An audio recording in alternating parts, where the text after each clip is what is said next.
What if the world's strongest military suddenly discovered its defenses were useless? China has unveiled a weapon that rewrites the rules of war, too fast to intercept, too agile to predict, and beyond the reach of America's most advanced defenses. How did they build it? And what does it mean for the global balance of power? On today's episode of the Infographics Show, we're revealing how China developed a hypersonic weapon that changes everything about modern conflict. Missiles have been an integral part of warfare for many years, and some of the earliest and most rudimentary examples originated in China, more than 1,000 years ago. During the Song Dynasty, Chinese soldiers attached gunpowder tubes to arrows, essentially creating the world's first rockets. They used them to fend off invaders and turn the tide of battles. Pretty quickly, the idea soon spread across Asia.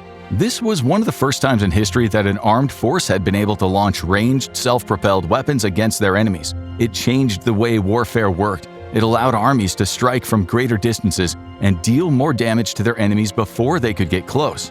As the centuries went by, other military forces around the world built on the foundations China had established. In 18th century India, Hyder Ali of Mysore used metal cylinders to pack and launch explosive powder. The result was a rocket that could soar nearly a mile before striking its target with deadly force. These rockets were soon used against British forces, who in typical fashion decided to claim it as their own. The result was Sir William Congreve's creation, the Congreve rocket. These were used in the Napoleonic Wars and even in the War of 1812, which pitted the United States against the United Kingdom. But it wasn't until the 20th century and the outbreak of World War II that missiles reached a whole new level, and this time it was Nazi Germany spearheading their development. First, the Germans introduced the V-1 flying bomb, which was one of the earliest ever examples of a cruise missile. It was equipped with a powerful pulse jet engine and boasted a range of 160 miles and a peak speed of 400 miles per hour. The V-1 was the most infamous for raining terror on London, striking the British capital with relentless attacks. Then the Germans went one step further, introducing the V-2, the world's first true long-range guided ballistic missile. Powered by its own liquid propellant rocket engine, the V-2 was able to travel faster than the speed of sound and covered distances of up to 200 miles. It was a genuine game-changer, and it laid the foundation for countless modern missile programs to follow in the decades after the war. Indeed, the Cold War era was utterly dominated by missile development and innovation, with the United States and Soviet Union in particular leading the war. The Soviets first tested the R-7 in 1957, which was the first intercontinental ballistic missile, or ICBM, which is defined as any ballistic missile with a range of almost 5,500 miles. The U.S. soon responded with its own ICBM, the SM-65 Atlas. In a world where nuclear bombs had gone from fantasy to reality, long-distance missiles like these essentially became the backbone of deterrence.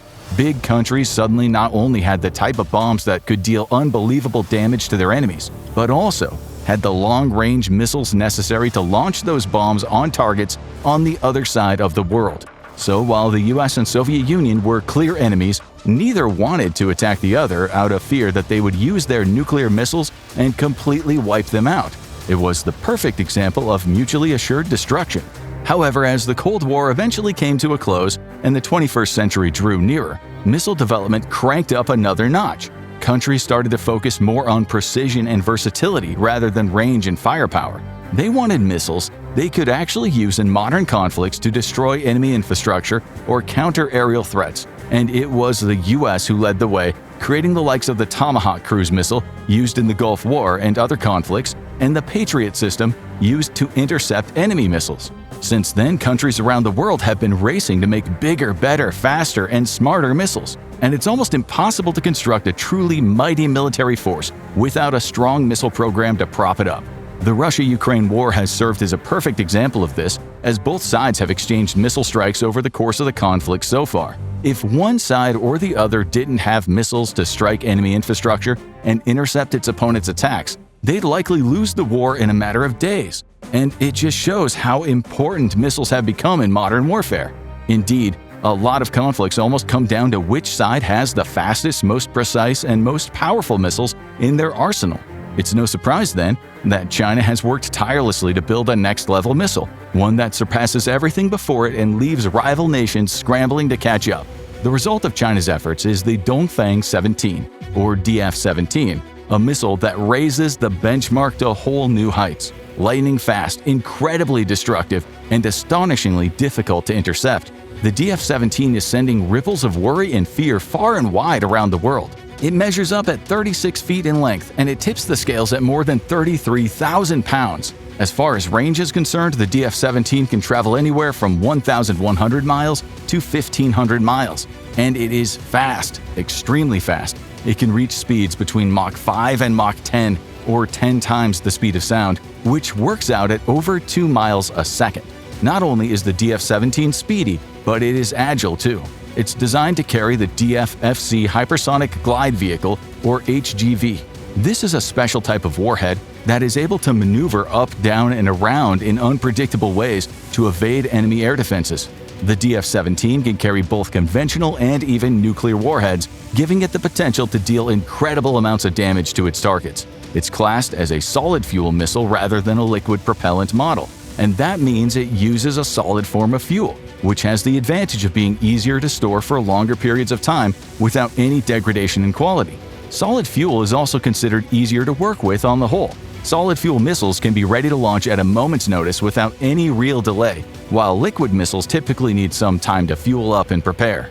All in all, there are a lot of advantages associated with this missile. A typical launch or attack involving the DF-17 follows a three-phase system. The first phase is launch. The missile's fired from a regular rocket booster. To be more precise, it's believed that China's using the same booster for its DF-17 missiles as it uses for the DF-16B short-range ballistic missiles. Once launched, the missile burns through its solid fuel booster to reach almost exo-atmospheric heights close to the boundaries of Earth's atmosphere. Then, at the apex of its trajectory, the missile enters the second phase of its operations, separation. The DF-FC Hypersonic Glide Vehicle detaches from the rocket's body before entering the third phase of the launch, the glide phase. Once detached, the DF-HZ descends closer to the Earth and sets off on a path toward its target. As it closes in, the HGV twists and shifts course, leaving defenses scrambling to predict its path. Then, in just seconds, it hits, often before the target can even think of a response. Speed is without a doubt one of the biggest advantages of this weapon. We have seen fast missiles before. Many are capable of breaking the sound barrier and reaching supersonic speeds of Mach 2 or Mach 3. But hypersonic missiles like the DF-17 are, for now, much rarer, with very few operational examples in existence today. The three biggest military forces on the planet, the US, Russia, and China, have all been involved in an intense arms race to create these kind of missiles. And it is China leading the race as it stands. The speed of the DF-17 makes it a remarkably formidable force. While conventional missiles move incredibly quickly, they still have to cover large distances, sometimes hundreds or even thousands of miles. That means that even if they're going as fast or faster than the speed of sound, it still takes them time to reach their targets.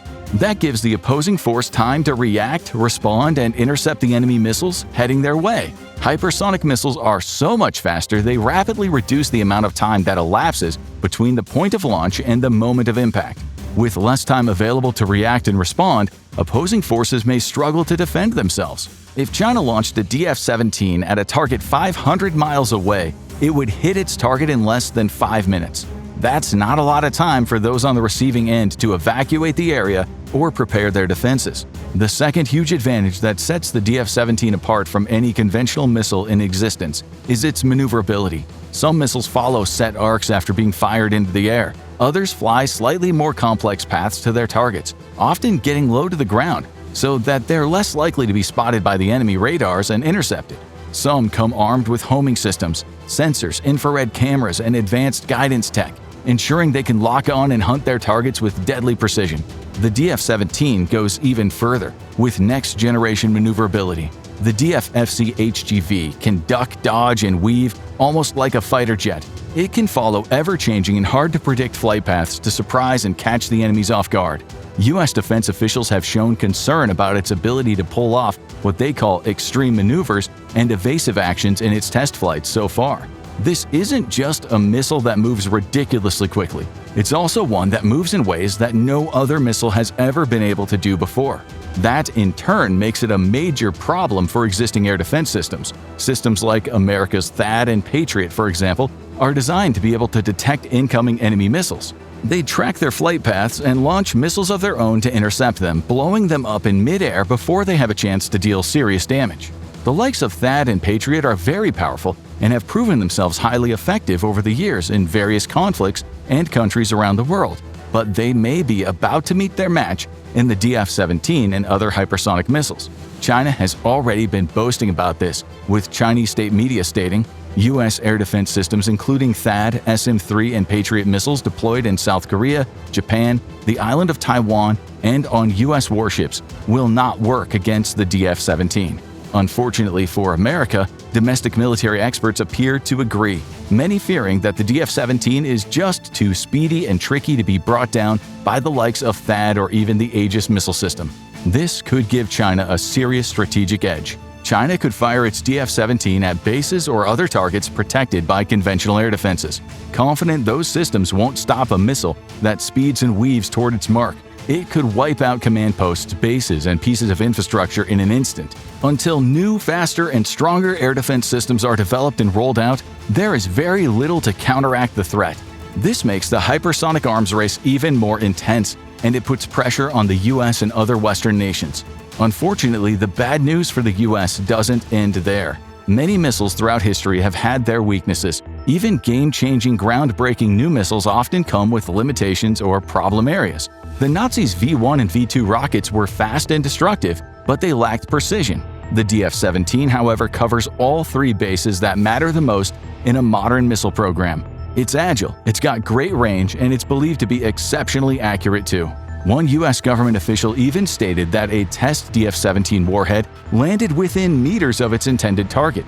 China has been working on these missiles for more than a decade now, having carried out the first test launch back in January of 2014.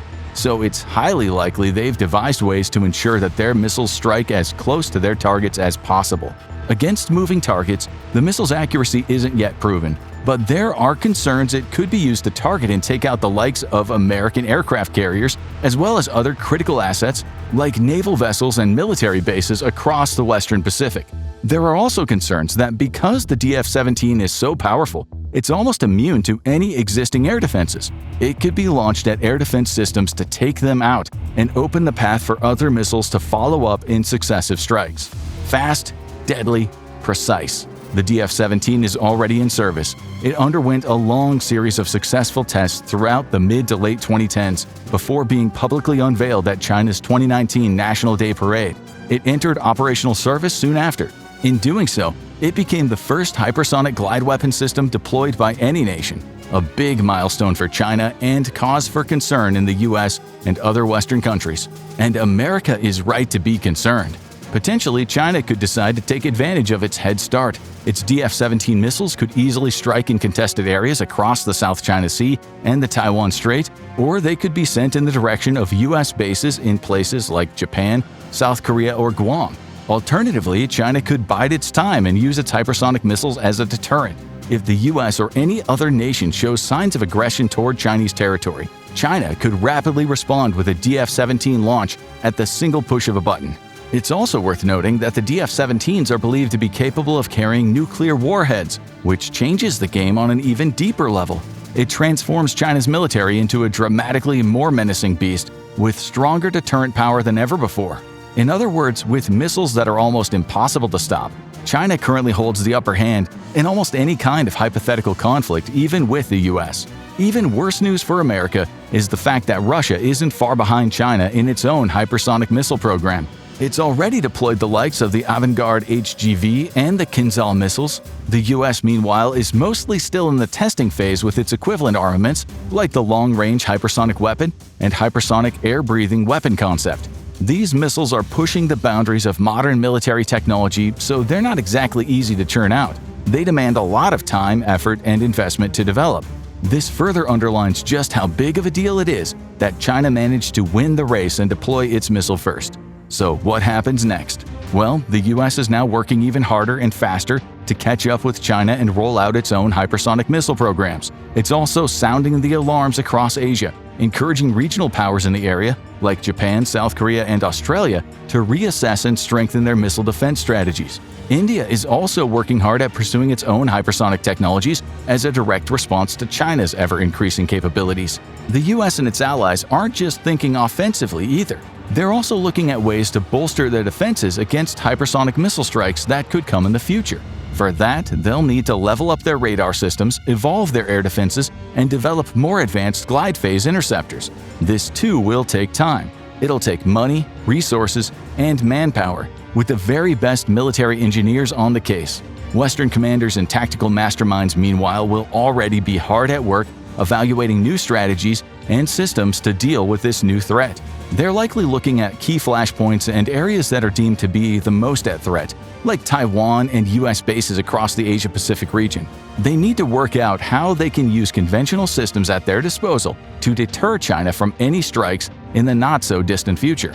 Until they have hypersonic weapons and stronger defensives of their own, they have to find ways to limit the DF-17's effectiveness and counteract the unique problems it brings. China is likely already planning on how to deploy the DF-17 to extract maximum military and tactical value from its hypersonic head start.